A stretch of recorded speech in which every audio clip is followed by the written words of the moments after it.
டேய் காலங்காலத்துக்கு உனக்கு ஒரு கல்யாண காட்சி எல்லாம் பண்ண வேணாமா? ஏன்டா வேலை வெட்டிக்கு போகாம பெத்தவங்களுக்கு இப்படி பாரமாகற? நான் எங்க பாரமாக்குறேன்? வீட்டுல ஒரு ஓரமா தானே இருக்கிறேன். டேய் நீ ரொம்ப பேசுறடா. ஆமாங்க. என்ன நீங்க குழந்தையா இருக்கும்போது என்ன கொஞ்சீங்க, வளர்ந்த பிறகு இப்ப கொலைக்கிறீங்க? எதுக்கு தான் இந்த உலகத்துல என்ன பெத்தீங்களோ? எதுக்கு பெத்தீங்க முதல்ல? என்ன எதுக்கு பெத்தீங்களா? பிறந்து 3 வயசுல பால்வாடிக்கு போக கஷ்டமா இருந்தது, உண்டு கொடுப்பாங்க. பால்வாடி முடிஞ்சதும் ஸ்கூலுக்கு போக கஷ்டமா இருந்தது, ஸ்கூல்ல நல்லா படிச்சாதான் காலேஜ் போக முடியும்.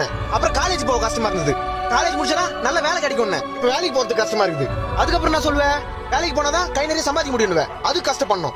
அப்புறம் கல்யாணம் பண்ணணும், கல்யாணம் பண்ணி குழந்தை பெத்துக்கிறதுக்கு கஷ்டம் இல்லையா கூட குழந்தைய வளர்க்கறதுக்கு கஷ்டப்படணும்.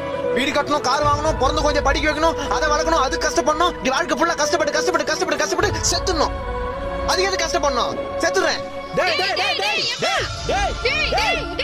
நான் பின்னாடி வந்துக்கிறீங்க. செத்துறேன்னா செத்துருவாங்களா?